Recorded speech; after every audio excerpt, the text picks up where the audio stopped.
राजकारणात दर मिनिटाला काहीतरी नवं घडतंय. बातमी कुणीही दे, पण खरी अपडेट मिळते फक्त राजकीय लाईव्हवर.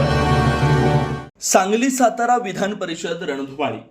भाजपचे पारडं जड, पण पडद्याआड विरोधकांची मोर्ची बांधणी वेगा.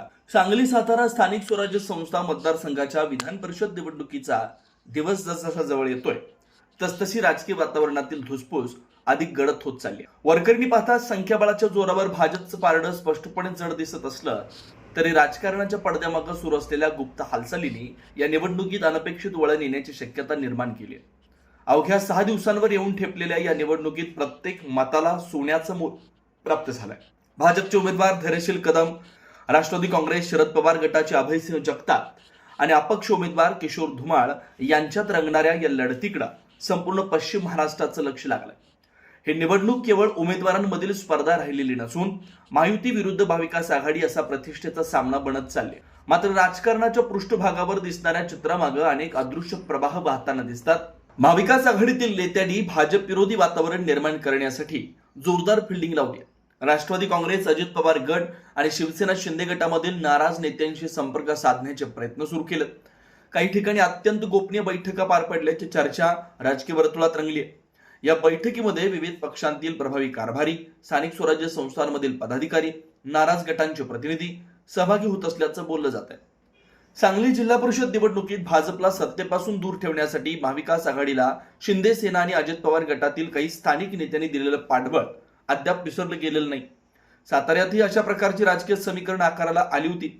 जरी अखेरच्या क्षणी भाजपनं सत्ता स्थापन केली तरी त्या प्रक्रियेत मित्र पक्षांमध्ये निर्माण झालेला तणाव आणि धक्काबुक्कीपर्यंत पोहोचलेले वाद आजही अनेकांच्या मनात घर करून आहे. त्या घटनांचे पडसाद आता विधान परिषद निवडणुकीत उमटण्याची शक्यता व्यक्त होते. कारण संख्याबळ भाजपकडे असलं तर विजयाचा मार्ग तितका सुखर नाही. महायुतीतील घटक पक्षांचं पूर्ण सहकार्य मिळवणं भाजपसाठी तितकंच महत्वाचं ठरणार आहे.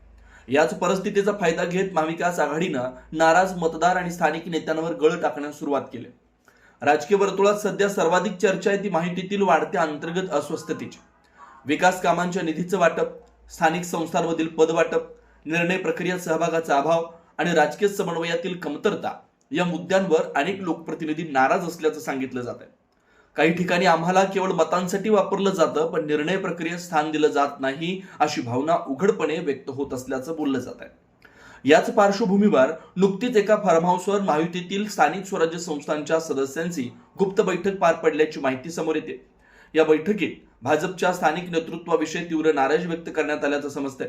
मित्र पक्षातील काही पदाधिकाऱ्यांनी स्थानिक कार्यकर्त्यांना विश्वासात घेतलं जात नाही, त्यांना योग्य सन्मान दिला जात नाही आणि निर्णय प्रक्रिया एकाधिकारशाही पद्धतीने राबवली जाते अशी खदखद व्यक्त केली असल्याची चर्चा आहे.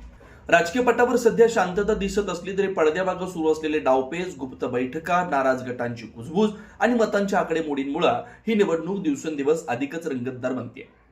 भाजपकडे संख्याबळाचं गणित असलं तरी नाराजीचं राजकारण त्या गणिताला धक्का देऊ शकतं अशी शक्यता नाकारता येत नाही. आता महत्वाचा प्रश्न असा आहे की महायुतीचं वरिष्ठ नेतृत्व या वाढत्या नाराजीची कितपत दखल घेतं, नाराज नेत्यांशी संवाद साधून त्यांची समजूत काढण्यात कितपत यशस्वी होतं आणि स्थानिक पातळीवरील गुंतागुंतीची समीकरणं किती कुशलतेने हाताळतं. या प्रश्नांची उत्तरच येत्या 18 जून रोजी मतपेटीतून बाहेर पडणार आहे. तोपर्यंत मात्र सांगली साताऱ्याच्या राजकीय वर्तुळात चर्चांचं वादळ, अफवांचा धुरळा आणि गुप्त राजकीय हालचालींची कुजबूज कायम राहणार आहे. राजकीय घडामोडींचा सर्वात वेगवान अपडेट फक्त इथेच राजकीय लाईव्हवर.